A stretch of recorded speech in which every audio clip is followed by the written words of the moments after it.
তিনটি প্রশ্ন, 3 কোশ্চেন্স। অনেক দিন আগে এক রাজা, তার মনে এক নতুন চিন্তার উদয় হলো। তিনি ভাবলেন, যদি তিনি 3টি প্রশ্নের উত্তর জানতে পারেন, তাহলে তিনিই হবেন সবচেয়ে সুখী ব্যক্তি। তিনি তার সভাসদগণকে বললেন, কেউ যদি এই 3টি প্রশ্নের উত্তর দিতে পারে, তাহলে তাকে পুরস্কৃত করা হবে। 3টি প্রশ্ন। 1. সবচেয়ে গুরুত্বপূর্ণ লোক কে? 2. সবচেয়ে গুরুত্বপূর্ণ কাজ কি? 3. সবচেয়ে গুরুত্বপূর্ণ সময় কখন? সভাসদগণের মধ্যে কেউ কেউ বললেন, রাজাই সবচেয়ে গুরুত্বপূর্ণ লোক। রাজা মন্ত্রীদের নিয়ে যে কাজ করেন, তাই গুরুত্বপূর্ণ কাজ। রাজা দেশের জন্য যখন কাজ করেন, সেই সময় গুরুত্বপূর্ণ সময়। কেহ কেহ বললেন, সেনারা হলো দেশের গুরুত্বপূর্ণ লোক। কেহ বললেন, মন্ত্রীরা গুরুত্বপূর্ণ লোক। এইভাবে বিভিন্ন ব্যক্তি ভিন্ন ভিন্ন উত্তর দিলেন। রাজ্যের সব লোককে ডাকা হলো। তাদের দেওয়া উত্তরে রাজা সন্তুষ্ট হলেন না। এরপর রাজা মন্ত্রীদের জিজ্ঞাসা করলেন, দেশে আর কোনো লোক অবশিষ্ট আছে কি না যে এই প্রশ্নের উত্তর দিতে পারে? একজন বললেন, দেশের প্রান্তে গভীর জঙ্গলে একজন সন্ন্যাসী, সংসার ত্যাগী সন্ন্যাসী আছেন। রাজা তার কাছে যাওয়ার জন্য মন স্থির করলেন। পরদিন রাজা দেহরক্ষীকে নিয়ে ঘোড়ায় চড়ে সন্ন্যাসীর কুটিরের উদ্দেশ্যে রওনা হলেন। অনেকক্ষণ পর গভীর জঙ্গলের মধ্যে ঋষির কুটির দেখতে পেলেন। রাজা দেহরক্ষীকে ঘোড়া পাহারা দেওয়ার জন্য রেখে নিজ পায়ে হেঁটে ঋষির কুটিরের দিকে চললেন। রাজা কুটিরে উপস্থিত হলেন। দেখলেন, ঋষিমশাই তার কুটিরের সামনে একখণ্ড জমি কোদাল দিয়ে কোপাচ্ছেন। তিনি খুব ক্লান্ত হয়ে পড়ছিলেন, তাই মাঝে মাঝে একটু বিশ্রাম করে আবার মাটি কোপাচ্ছিলেন। তার শরীর দিয়ে ঘাম ঝরছিল। রাজা এসে ঋষিকে বললেন, আমি আপনার কাছে এসেছিলাম 3টি প্রশ্নের উত্তর পাওয়ার জন্য। ঋষিমশাই ভ্রূক্ষেপ না করে মাটি কাটতে লাগলেন। তখন রাজা ঋষিমশাইয়ের কাছ থেকে কোদাল নিয়ে নিজে মাটি কোপাতে লাগলেন। এই সময়ে রক্তাক্ত অবস্থায় একটি লোক কুটিরের সামনে এসে পড়ে গেল। বলল, আমাকে বাঁচান। রাজা কাজ ফেলে সঙ্গে সঙ্গে তার কাছে ছুটে এলেন। দেখলেন, প্রচুর পরিমাণ রক্তক্ষরণ হচ্ছে। তিনি তার পরিধেয় কাপড় ছিঁড়ে লোকটির ক্ষত স্থান বেঁধে দিলেন। আস্তে আস্তে ক্ষত স্থান থেকে রক্ত পড়া বন্ধ হলো। রাজার সেবা শুশ্রূষায় লোকটি সুস্থ হয়ে উঠল। রাজা লোকটিকে জিজ্ঞাসা করলেন, কে তোমাকে আঘাত করেছে?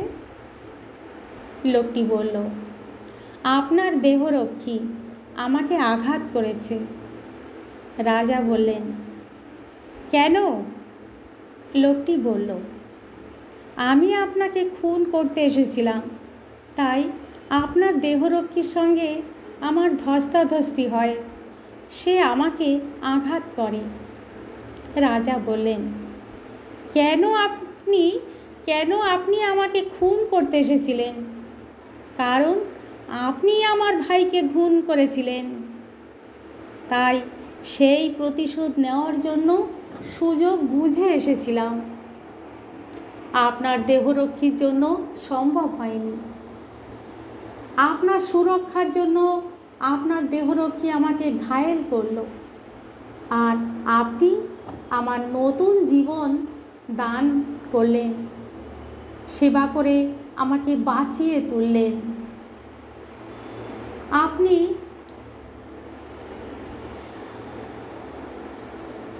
এখন আমি বুঝতে পারছি আমি কি ভুল করতে যাচ্ছিলাম। আপনি আমাকে যে শাস্তি হয় দিন। রাজা বললেন, আমি তোমাকে মুক্তি দিলাম। লোকটি, আমি আজ প্রতিজ্ঞা করছি, যতদিন বেঁচে থাকব ততদিন আমি আপনার সেবা করে যাব, যদি আপনি আমায় অনুমতি দিন। রাজা তাকে সাদরে গ্রহণ করলেন।